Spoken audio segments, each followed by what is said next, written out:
In this tutorial, we'll see how to install Ansible into Ubuntu operating system. First, we'll go through the documentation.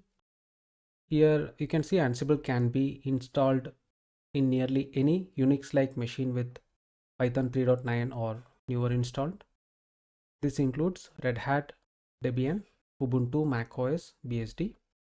And inside Windows, you can run it with WSL. In one of the previous video, we have seen how to install WSL into Windows and run Ubuntu operating system. And Ansible packages are distributed in two ways: Ansible-core and Ansible-community.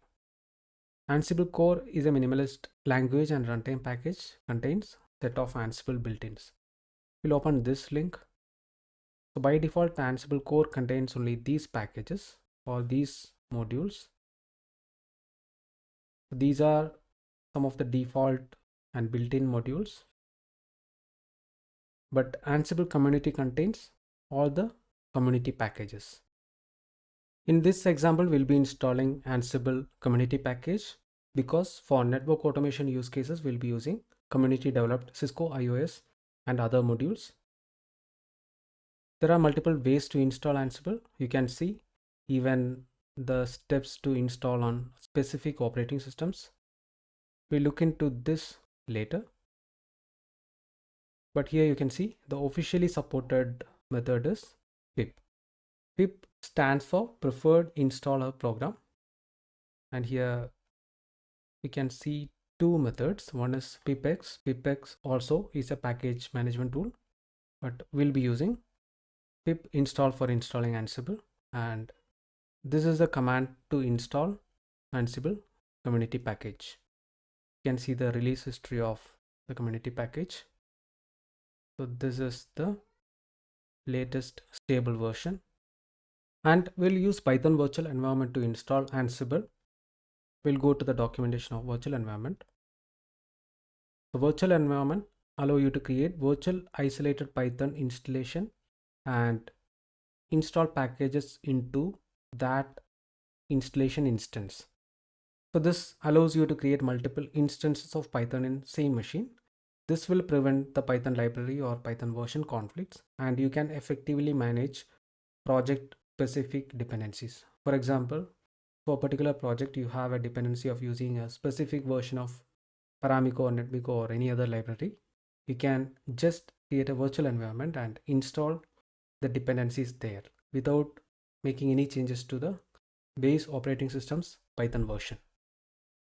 Here, if you see, we'll look into this particular Ubuntu machine here.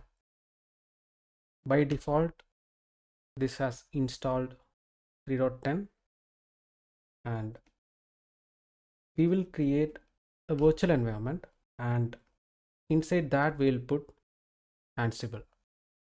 Here, if we give Ansible, you can see there is no Ansible installed in the base operating system. So here it is saying we can install it using apt install Ansible, but we'll be installing this into virtual environment using pip install Ansible. Now we'll go back to the documentation. So here you can see the command to create the virtual environments. We'll execute the command and check here. We'll give virtualenv. You can see here we don't have virtual environment available, and if we give pip3, you can see we don't have even pip installed in this particular Ubuntu machine. So let us first install pip. I'll copy this.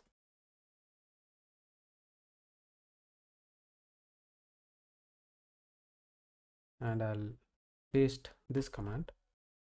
I'll copy.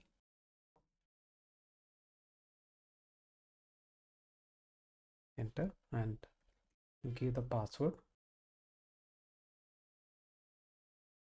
Now this is downloading and installing the pip package. I'll give yes.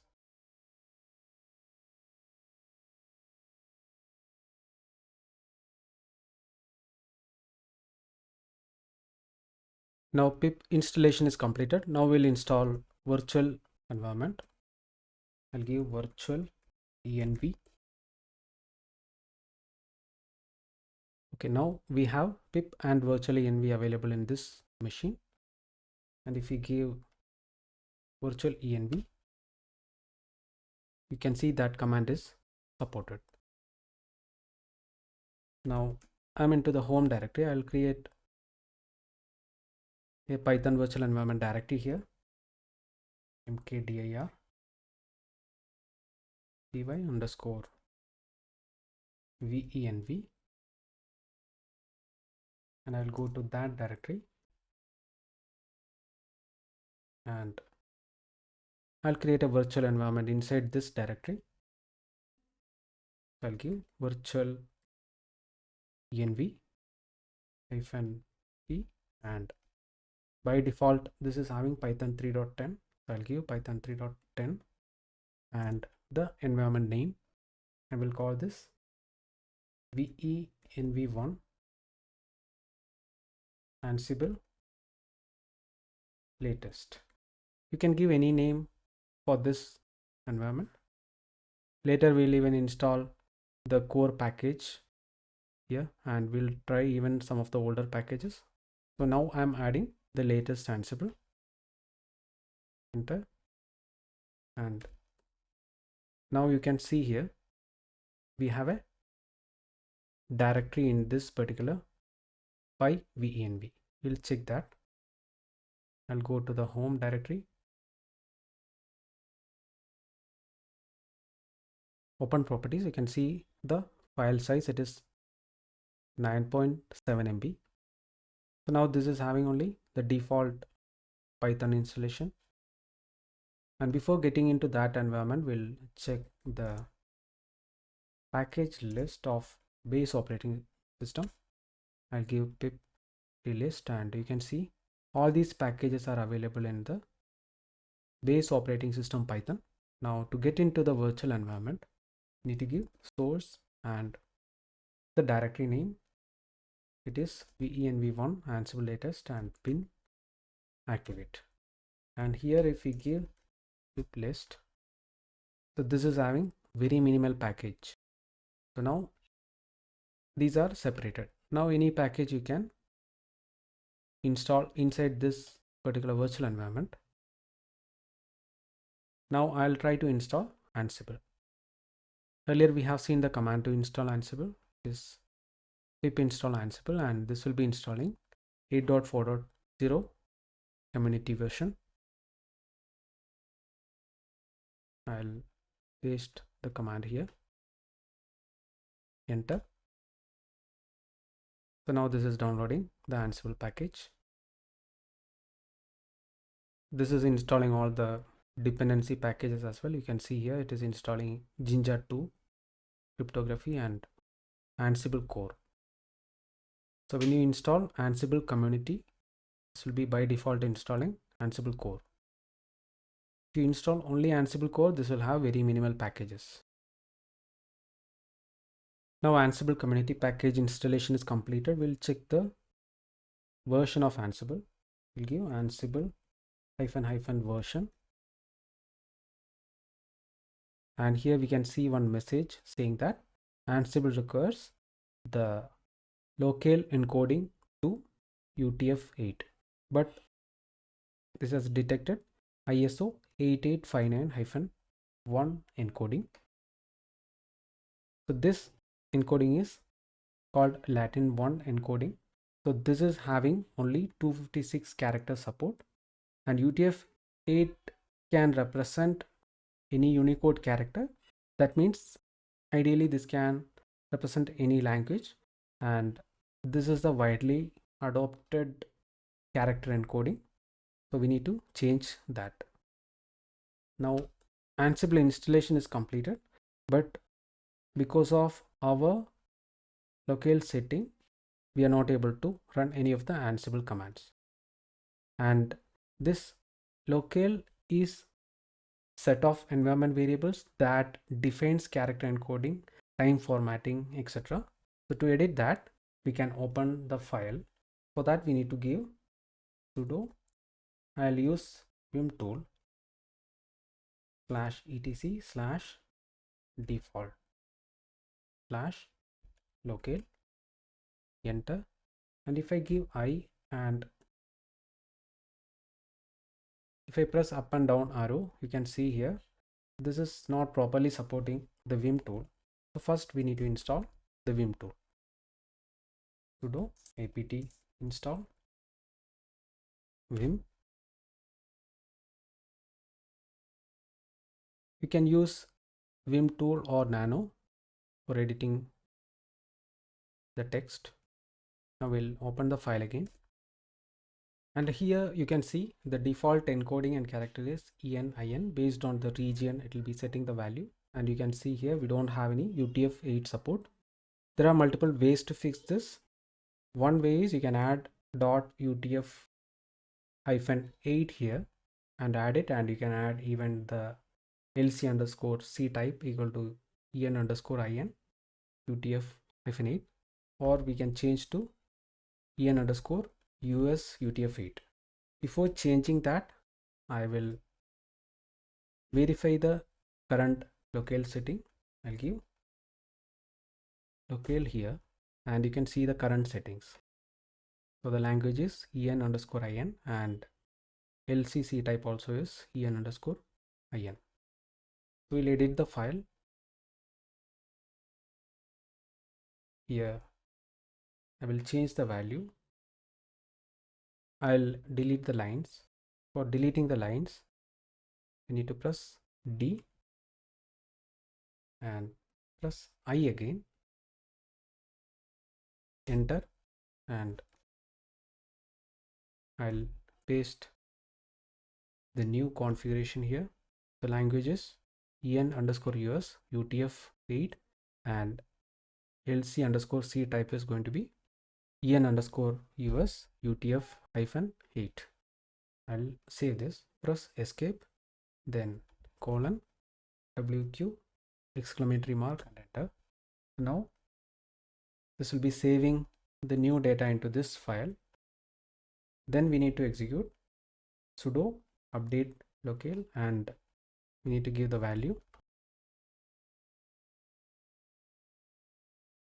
the same data, sudo reboot. Now machine is booted up. I'll open the terminal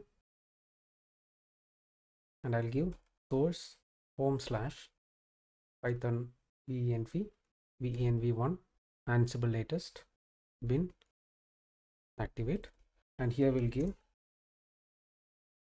the list of packages, and here you can see this is having ansible 8.4 installed, and we can check the directory size.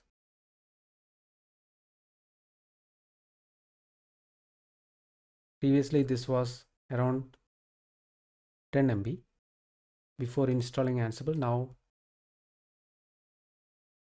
you can see the size, it is around 500 MB, because this is the Ansible community version, and this contains all the packages and modules. Now we'll check the locale setting, and now you can see here it is en_us.utf8. So everything has automatically updated to en_us.utf8, and now we'll give ansible --version. Now we can see the Ansible version details. So by default this is installing the core version 2.15.4, and if you want to see the community version, ansible-community version, and community version is 8.4.0. Now if you want to see the list of modules in Ansible, you can give ansible-doc then -l. So this will be showing all the modules available in this Ansible installation, and you can see all the Cisco modules. So by default this is having all the Cisco IOS, DNAC, ICE, then Meraki, and a lot of other modules. Now if you want to see the total number of modules, ansible-doc -l then pipe, and we'll give the word count. So this is having 8266 modules available when you install Ansible-community package. And if you want to get only this particular number, what we can do, wc then -l. Then this will be giving only the total number of modules. So this is the word count and this is the total bytes. In the next video, we'll see how to install Ansible core and check the packages. And here we can execute one more command, ansible -galaxy and collection space list. So you'll be able to see all the collections available in this particular installation. Now we'll take a look into the operating system specific installation of Ansible. We'll go to the documentation and here I'll open installing Ansible on specific operating system. We will look into Ubuntu installation steps, and here you can see Ubuntu builds are available in a PPA here. PPA stands for Personal Package Archive. PPA is used for distributing software outside Ubuntu's official repositories. So you need to update the software, then you need to add this particular repository, and then you can install it using apt install ansible. Currently I don't have it installed in the base operating system. We can verify that from here. I'll give deactivate, and here if you give ansible -version, so you can see here it is not available in the base operating system. If you are interested, you can follow this step and install it into the base operating system. In the next tutorial, we'll see the difference between Ansible core and community and how to install Ansible core package.